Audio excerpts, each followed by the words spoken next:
মমতা বন্দ্যোপাধ্যায়, গোয়া নির্বাচনে কি কয়লার টাকা ব্যবহার হয়েছে? এই প্রশ্নটা আপনি শুনেছেন তো? এই প্রশ্নটা আমরাও শুনেছি এবং নির্ভীক উত্তর যখন এই প্রশ্নটা শুনলো, আমাদের সর্বপ্রথম মনে হলো যে রিপাবলিক বাংলার মতো একটি ট্রিপল এক্সেল ধোয়া তুলসী পাতা যখন এই প্রশ্নটা ছুড়ে দিচ্ছে মমতা বন্দ্যোপাধ্যায়ের উদ্দেশ্যে, নিশ্চয়ই তার পেছনে রিপাবলিকের কোনো তদন্ত আছে, নিশ্চয়ই সেটা নিয়ে হোমওয়ার্ক করে এসছে রিপাবলিক। তৎক্ষণাৎ আমরা ফিরে গেলাম 2020 সালে।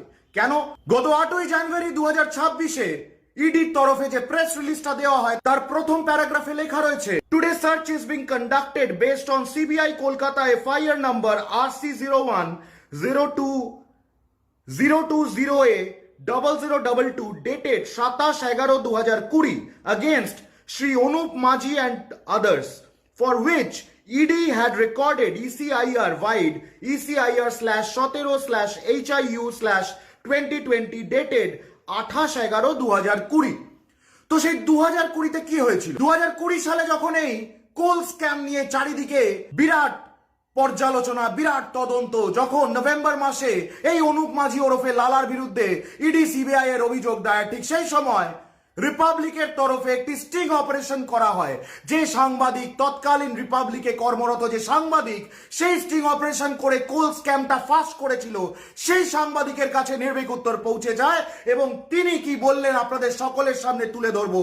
শুধু একটা লাইন সেই রেকর্ডিং আপনাদেরকে শোনানোর আগে নির্ভীক উত্তর জানিয়ে দিতে চায়, Republic Bangla, Republic Bharat, Republic World under the ownership of Arnab Goswami সম্পূর্ণভাবে কয়লা কাণ্ডে যুক্ত এবং সম্পূর্ণভাবে Republic as a channel Anup মাঝিকে, অর্থাৎ যার টাকার হদিশ ধরে, যার টাকার ট্রেল ধরে নাকি ইডি পৌঁছে গিয়েছিল প্রতীক জৈনের বাড়ি এবং আইপ্যাকের সল্টলেক সেক্টর 5-এর অফিসে, সেই অনুপ মাঝিকে কিভাবে কোলে পিঠে করে সামলেছে, বুক দিয়ে আগলেছে এই রিপাবলিক, সেটা শুনবেন আপনারা আজকে নির্ভীক উত্তরের এই ভিডিওতে, তাও আমার মুখে নয়, তৎকালীন সময় রিপাবলিকে কর্মরত সেই সাংবাদিকের মুখে, যিনি নিজে এই কোল স্ক্যাম নিয়ে স্টিং অপারেশন করেছিলেন এবং যার করা স্টিং অপারেশন দেওয়া সমস্ত প্রমাণ, সমস্ত তথ্য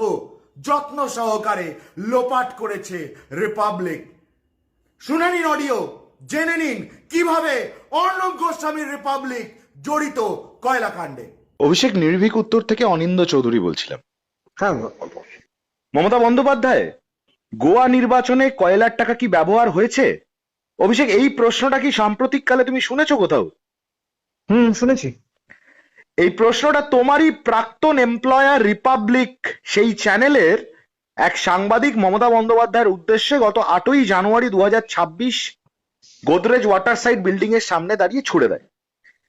আমার তোমার কাছে প্রশ্ন অভিষেক, যে সময়কার এই ঘটনা, অন্তত ইডির প্রেস রিলিজ অনুযায়ী যা লেখা হয়েছে যে এই একাধিক রেড হয়েছে নভেম্বর 2020-তে দায়ের হওয়া FIR Anup Majhi and others তাদের নামে কয়লা কেলেঙ্কারি, সেই বিষয়ে একটি এফআইআর, সেইটার তদন্তের ট্রেলে এইটা রেডটা হলো। ঘটনাচক্রে সেই সময় তুমি খুব কাছ থেকে ওই তদন্ত প্রক্রিয়া দেখেছো এবং রিপাবলিকে কর্মরত থাকার সময় তুমি একটি ভীষণ ভাইটাল স্টিং অপারেশন করেছো। আমার নির্ভীক উত্তরের দর্শকদের সেই বিষয়ে যদি তুমি কিছু বলো। আমি যে সময় স্টিং অপারেশন করতে যাই সেই সময় আমি রিপাবলিকে কর্মরত এবং 2021-এ আমি স্টিংটি করি এবং যে 21-এর কোন সময়? নির্বাচনের আগে? হ্যাঁ, অবশ্যই নির্বাচনের আগে, সম্ভবত ফেব্রুয়ারি মাস। এবং কারণ 2021-এর মার্চ মাসে রিপাবলিক বাংলা লঞ্চ করে অফিসিয়ালি এবং সেই সময় আমি যে সময় কর্মরত ছিলাম, আমি বেশ কিছু সময় রিপাবলিক ভারত এবং রিপাবলিক ওয়ার্ল্ড যেটা ইংলিশ, তার উপরও প্রচুর আমাকে লাইভে দাঁড়াতে হয়েছিল বা চ্যাট দিতে হয়েছিল। আচ্ছা, তো ওই টাইম পিরিয়ডে যখন আমি যাই বা স্টিংটা করতে যাই, সেখানে আমি 3টে ক্যারেক্টারের ওপর স্টিং বেসিক্যালি করেছিলাম এবং they all are connected to coal scam ইয়া কোল ইনভেস্টিগেশন। কারণ আমার এটা এইভাবে মনে আছে এই কারণে, কারণ আমি যখন কোল ইনভেস্টিগেশন স্টিংটা করে আসি সেখানে 3জন প্রধান ব্যক্তি ছিলেন। একজনের নাম বিপুল রায় চৌধুরী, আর দুজন ছিল মুন্নার এবং আফজাল। এরা কারা? মুন্না এবং আফজাল এরা বেসিক্যালি স্মাগলার এবং তারাই বেসিক্যালি এই ট্রানজিটটা করে হুম এবং যথারীতি সেখানে গিয়ে আমি স্টিং করি, এবং এই মুন্না এবং আফজাল তারা একেবারে কানেক্টেড একদম ওপর টু নিচ এই স্মাগলিং এর ক্ষেত্রে, এবং তাদের ট্রানজিস্ট বিভিন্ন রাজ্যে যায় ওই ডালখোলা থেকে ডিস্ট্রিবিউট হয়ে। এবং বিভিন্ন এই রাজ্য অ্যাজ ইন কিছু রাজ্যের নাম যদি অন্তত তুমি যতটুকু জানতে পেরেছো। ভুবনেশ্বর, ঝাড়খণ্ড, মেঘালয় থেকে তো আসছেই, কলকাতা। তো এই জোনটা হচ্ছে বেসিক্যালি মিডিল পয়েন্ট, হুম। ডালখোলা, যেটা থেকে একটি রাস্তা চলে যায় টুয়ার্ডস ভুবনেশ্বর মানে ওড়িশার দিকে, একটি হুম। চলে যায় ঝাড়খণ্ড এবং একটি কলকাতা। হুম এবং ওই ট্রানজিস্ট পয়েন্টটাকে বেছে নেওয়ার কারণ হচ্ছে দীর্ঘদিন ধরে তারা ওইখান থেকেই ট্রানজিস্ট করে আসছে বলে। হুম এবং সেখানে দাঁড়িয়ে এই মুন্না এবং আফজাল তারা একেবারে প্রত্যক্ষ পরোক্ষভাবে কমিউনিকেটেড টু লালা উর্ফ অনুপ মাঝি, যে হুম। মাস্টার মাইন্ড বেসিক্যালি সিবিআই এর তরফ থেকে ডিক্লেয়ার্ড অলরেডি। তার কোনো প্রত্যক্ষ প্রমাণ কি তোমার স্টিং এ তুমি পেয়েছিলে যখন স্টিং করতে যাও? একদম, কারণ এই মুন্না আফজালের যে স্টেটমেন্ট, সেই স্টেটমেন্টে অনুপ মাঝির নাম তারা বহুবার বলেছে। হুম। অনুপ মাঝি যে টাইম ফ্রেমটার কথা তোমাকে আমি বলছি, সেই টাইম ফ্রেমটা অনুপ মাঝি অ্যাবসকন্ড, এবং অনুপ মাঝি সেই সময় আসতে পারছে না মেন ফ্রেমে, এবং তার কারণে যারা যারা অনুপ মাঝি অর্থাৎ লালার কাছ থেকে ট্রানজিস্ট নিত কয়লার সাপ্লাই, তারা তখন এদের সাথে কমিউনিকেট করে। অর্থাৎ এই আফজাল এবং মুন্না একদম। এবং এই বিপুল রায় চৌধুরী এর বিপুল কি Roy stand Chowdhury basically middle man. Bipul Roy Chowdhury he was advocate in Siliguri court for criminal lawyer, এবং এ বেসিক্যালি ডিলগুলো করতো, এবং এই মুন্নার আফজাল বিপুলের সাথে কানেক্টেড। তুমি স্টিং যে করেছিলে অভিষেক, হ্যাঁ। তুমি এক্স্যাক্টলি বিপুল রায়চৌধুরী বা মুন্না আফজাল এদেরকে কি বলেছিলে? তোমার পরিচয়টা কি দিয়েছিলে, বা কি কথার পরিপ্রেক্ষিতে এই কথাগুলো এলো? তুমি তো কোনো ইনভেস্টিগেটর হিসেবে তাদেরকে জিজ্ঞাসা করো, না, তুমি কি basically- বায়ার হিসেবে গিয়েছিলে? হ্যাঁ, আমি বায়ার হিসাবে গেছিলাম, এবং সেখানে আমি তাদেরকে বলি যে আমার কিছু কয়লা লাগবে, আমার একটি টি টেস্টিং কোম্পানি রয়েছে, সেখানে আমার কিছু কয়লার প্রয়োজনীয়তা আছে। আগে আমি কমিউনিকেট করতাম থ্রু লালা, এই মুহূর্তে তাকে অ্যাভেলেবিলিটিতে সে নেই, দ্যাট ইজ ওয়াই রিজন আমি বেসিক্যালি নক করি বিপুল রায় চৌধুরীকে। এবং এই মুন্না বা আফজালকে আমি আগে শুনিনি তাদের কথা, এবং যখন আমি পৌঁছাই শিলিগুড়িতে, তখন এই বিপুল রায় চৌধুরী আমার সাথে ইন্ট্রোডিউস করায় মুন্না এবং আফজালের। অভিষেক, এই অ্যাসাইনমেন্টটা কি তুমি অ্যাসাইনমেন্ট হিসেবে পেয়েছিলে? মানে রিপাবলিক তোমাকে দিয়েছিল নাকি তুমি রিপাবলিককে প্রপোজাল দিয়েছিলে যে এটা করবো? না, এখানে অ্যাকচুয়ালি বেসিক্যালি বেশ কিছু বিষয় নিয়ে আলোচনা হচ্ছিল, এবং সেখান থেকে বলা হয় যে কি কি এই মুহূর্তে রয়েছে যেগুলো তদন্ত খুব ইন্টারনালি ঢুকে করা প্রয়োজন। এবং আমি প্রায় আনুমানিক ইডি এবং সিবিআই বহুদিন ধরে করে আসছি, 2014 সাল থেকে। ফলে তখন আমি বলি যে আমি এই মুহূর্তে, তখন আমাকে জিজ্ঞেস করা বেসিক্যালি হয়েছিল যে এই মুহূর্তে প্রাইম ইনভেস্টিগেশন কি চলছে সিবিআই তরফ থেকে। এবং যতদূর না আমি যদি ভুল না বলি, 2020 বা 2021 সময় কয়লা এবং গরু এই দুটো অনেক বেশি মাথা চাড়া দিয়ে উঠেছিল তদন্ত প্রক্রিয়া। তো আমি সেটারই প্রপোজাল বলি, এবং বলি যে এই তদন্ত প্রক্রিয়া এই মুহূর্তে রাইট নাও গোয়িং অন। তো সেখান থেকে আমাকে বলা হয়েছিল যে কয়লার ওপর তাহলে আমরা একটা স্টিং কেন করতে পারি না। তো তার উপর বেস করেই আমি ইন্টেল নিই, এবং সেই সময় সিবিআই এর একজন উচ্চপদস্থ আধিকারিক, আমি তার নাম নিতে চাই না এই মুহূর্তে, তো সেই উচ্চপদস্থ আধিকারিকের কাছ থেকেই আমি ইন্টেল পাই, এবং সেই ইন্টেল নিয়েই আমি মুভমেন্ট করি শিলিগুড়িতে।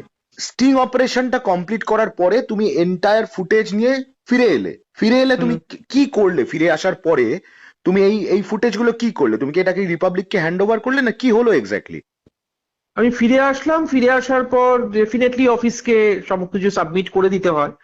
সাবমিট করে দেওয়ার পরও প্রায় দিন 15-20 পর জিনিসটা নিয়ে বসা হয় অফিসে, এবং তখন বলা হয় যে আমার কাছে কি কি ডকুমেন্টস রয়েছে, কি কি কার কার আমি স্টিংটা করেছি, এবং তাদের প্রত্যেকটা শোনা হয়। আমার অফিসে যারা অফিসিয়াল বস যারা ছিলেন, তারা প্রত্যেকে সিস্টেমে বসে কে কি বক্তব্য রাখছে, এবং প্রত্যেকটা ট্রান্সক্রিপ্টটা আমাকে দিয়ে লেখানো হয় যে কি বলছে, তারা কি শুনছে। তো সেইটা হওয়ার পর সমস্ত কিছু কমপ্লিট হয়, এবং আমার কাছে যা যা আমার মোবাইল ডিভাইসে যা যা ডকুমেন্টেশন ছিল, audio call, video call, sting এর ক্যামেরায় যা যা কপি ছিল, আমার স্পাই ক্যামে যা যা ছিল, সবটাই নেওয়া হয়, এবং সবটা নেওয়ার পর তার রিফ্লেকশন ওয়াইজ যেটাকে ইয়ার করা হয়। বাট যেটা এটা কবে নাগাদ ইয়ার করা হয়েছিল? এটা 18ই মার্চ সম্ভবত। 2021। 2021। তারপরে সেই ভিডিওটা কি হলো? সেই ভিডিওটা আজকে আমরা কোথাও খুঁজে পাই না কেন? এটা তো রিপাবলিকই বলতে পারবে অ্যাকচুয়ালি উত্তর, কারণ সেখানে আমার যতদূর মনে পড়ে বা আমি যতটুকু আমি অবগত যে ওই টাইমের আমার স্টিং করা এবং তার পরবর্তী সময় এখনো পর্যন্ত আমার মনে হয় না কোনো সংবাদ মাধ্যম বা কোনো সাংবাদিক আর কোনো এই জাতীয় কোনো স্টিং করেছিল বলে। তো তারপর সবাই জানে আজকে বাংলার মানুষ যে কি ঘটনা ঘটেছিল আমার সাথে বা কি কি হয়েছিল। তোমার তো এই তারপর- বক্তব্যটা যখনই সারফেস করবে তার সঙ্গে সঙ্গে এক শ্রেণীর রাজনৈতিক মদতপুষ্ট আইটি সেল এবং ব্যক্তি তারা ঝাঁপিয়ে পড়বে এই বিষয়ে যে তুমি গ্রেপ্তার হয়েছিলে। একদম। খুব স্পেসিফিক প্রশ্ন অভিষেক, গ্রেপ্তার হয়েছিলে অনস্বীকার্য, গ্রেপ্তার হয়েছিলে যে অ্যাসাইনমেন্টটি করতে গিয়ে, অ্যাসাইনমেন্টটা কার ছিল? অ্যাসাইনমেন্টটা তো রিপাবলিকের ছিল, কারণ সেই সময় আমার এবং যে স্পেসিফিক দ্বিতীয় প্রশ্ন, রিপাবলিকের অ্যাসাইনমেন্ট করতে গিয়ে তুমি অ্যারেস্ট হয়েছিলে, রিপাবলিক এক মুহূর্তের জন্য তোমার পাশে দাঁড়িয়েছিল? না না আমার এটা খুব স্পেসিফিক প্রশ্ন। তুমি স্টিং করতে গেছিলে, তুমি সামনাসামনি কথা বলছিলে এইসব হ্যান্ডলারদের সঙ্গে, মিডলম্যানদের সঙ্গে।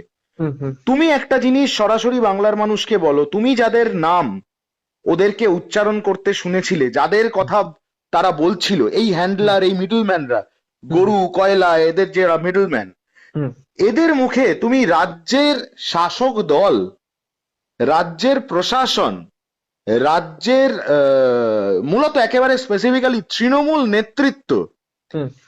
এদের কারোর নাম পাওনি তাদের মুখে, সেই কারণেই কি অনেকটা রিপাবলিক এই স্টিংটাকে চেপে গেল? পসিবিলিটি থাকতে পারে দাদা। তার কারণ হচ্ছে আমি অ্যাজ পার তো আমি অন্তত যে স্টিং ভিডিও সাবমিট করি রিপাবলিককে, সেখানে কিন্তু মানে আমি যদি একদম স্পেসিফিক মেনশন করেই বলি যে তুমি যেটা বলতে চাইছো, হুম। আমি একদম স্পেসিফিক মেনশন করেই বলি যে মমতা বন্দ্যোপাধ্যায় বা অভিষেক বন্দ্যোপাধ্যায়, যেটাকে বেসিক্যালি হাইলাইটেড করানোর চেষ্টা করা হয়, হুম। আমি অন্তত এই স্টিং করার পর, এই স্টিং করার আগে বা এই স্টিং করার পর আমার মনে হয় না আর কোনো সংবাদ মাধ্যম করেছে বলে। তো আমি এই স্টিং করে আসার পর আমি কিন্তু খুব দায়িত্ব সহকারে বলতে পারি অভিষেক বন্দ্যোপাধ্যায় বা মমতা বন্দ্যোপাধ্যায়ের নাম যারা বেসিক্যালি হ্যান্ডেলার বা যারা বেসিক্যালি ওখানে ট্রানজিস্ট করে, তাদের কেউই কিন্তু এই জাতীয় কোনো নাম উল্লেখ করেনি। স্টিং অপারেশন করার সময় হ্যাঁ, কোনো কেন্দ্রীয় প্রতিরক্ষা এজেন্সি বা কোনো কেন্দ্রীয় এজেন্সি তাদের সঙ্গে যোগসাজশ থাকার কোন রকম উল্লেখ তুমি এই মুন্না আফজালদের মুখে পেয়েছো? হুম, ছিল, ডেফিনেটলি ছিল। আমি এর থেকে But, বেশি জানতে চাইবো না, একদমই জানতে চাইবো না, কিন্তু তুমি পেয়েছো? হ্যাঁ, এবং সেটা বাই রেকর্ডেড। অভিষেক, অনুপ মাঝির বিষয়ে রিপাবলিকের মনোভাব কি ছিল? কারণ আমরা তো দেখছি ইডি যে আইপ্যাক এবং প্রতীক জ্যানের বাড়িতে রেড একটা করলো। বড় সড়ো বক্তব্য রাখতে পারি, অনুপ মাঝির ক্ষেত্রে তদন্তের একটি অঙ্গ, মাস্টার মাইন্ড, একদম এগ্রি। কিন্তু অনুপ মাঝির জানি না কজন জানে, সল্টলেকে এফডি ব্লকে অনুপ মাঝির একটি ফ্ল্যাট রয়েছে। সেই ফ্ল্যাটে আমি গেছিলাম এবং সেখানে আমি ওয়াক থ্রু করি। যারা সংবাদ মাধ্যমের সঙ্গে যুক্ত, এই টার্মটা তাদের সঙ্গে খুব চেনা। আমি ওয়াক থ্রু করি এবং সেখানে একগুচ্ছ ডকুমেন্ট আমি পাই। সেখানে ইচ অ্যান্ড এভরি, এবং জানি না কজনের কাছেই তথ্য আছে, অনুপ মাঝির একটি প্রোডাকশন হাউস করেছিল অনুপ ফিল্মস বলে, এবং সেখানে এই মুহূর্তে কলকাতার খুব পরিচিত একটি ব্যানার কোম্পানি, যারা রাস্তাঘাটে বিভিন্ন ব্যানার ফ্যানার দেয়, তো সেই ব্যানার কোম্পানির সঙ্গে কোলাবোরেশনে হয়েছিল অনুপ ফিল্মস প্রোডাকশন হাউস, এবং তার যিনি ব্র্যান্ড অ্যাম্বাসাডার, টলিউড ইন্ডাস্ট্রির খুব জনপ্রিয় একজন অভিনেত্রী ছিলেন, তিনি ছিলেন। এবং অনুপ মাঝির ফ্ল্যাট থেকে বহু গুরুত্বপূর্ণ তথ্য, আমি এই সমস্ত মেটেরিয়ালস গুলো জমা দিয়েছিলাম আমার সেই সময়ের সংবাদ মাধ্যম চ্যানেলকে, অর্থাৎ রিপাবলিককে। কিন্তু সেইটা আমি কখনো তার রিফ্লেকশন দেখতে পাইনি, এবং সেই ওয়াক থ্রু বা সেই সমস্ত তথ্য আমি কোনোদিনই স্ক্রিন রিপ্রেজেন্টেশন দেখতে পাইনি। কেন হয়নি, কার নির্দেশে হয়নি, কেন তারা হঠাৎ করে করতে চাইলো না? কারণ আমি যে সময়ের কথা বলছি একেবারে প্রাইম লাইনে রয়েছে তখন অনুপ মাঝির ইস্যু, এবং he is a mastermind officially declared by anti corruption branch CBI. Then তারপরও তারা কেন সেটাকে দেখাতে চাইলো না বা দেখালো না, কার নির্দেশ, কি কারণ, আমি খুব একটা অর্থাৎ অভিষেক, তার মানে অনুপ মাঝির টাকার ট্রেল অনুসরণ করে আইপ্যাক অফিস বা প্রতীক জৈনের বাসভবনে তদন্তকারীরা পৌঁছতে পারছে কোট আনকোট, কিন্তু সেই অনুপ মাঝি পর্যন্ত পৌঁছতে পারছে না বা পৌঁছতে চাইছে না। সেটাই তো মনে হচ্ছে। Abhishek, Republic Bangla, Republic Bharat, however, Arnab Goswami and company, Mayukh Ranjan Ghosh, Santu Pan, এদের রিপাবলিক, এই রিপাবলিক বর্তমান সময় সেই স্টিংটাকে লুকিয়ে রেখে দিয়েছে। নির্ভীক উত্তর চ্যালেঞ্জ করছে রিপাবলিককে সেই স্টিংটা সামনে আনার জন্য। তোমার কি মনে হয় আদৌ রিপাবলিক সাহস দেখাবে সেই স্টিংটাকে সামনে আনার? দেখো, রিপাবলিক যদি ওই স্টিংটাকে সামনে নিয়ে আসে তাহলে তাদের প্রেস রিলিজটা মিথ্যা হয়ে যাবে, এইটুকুই বলবো।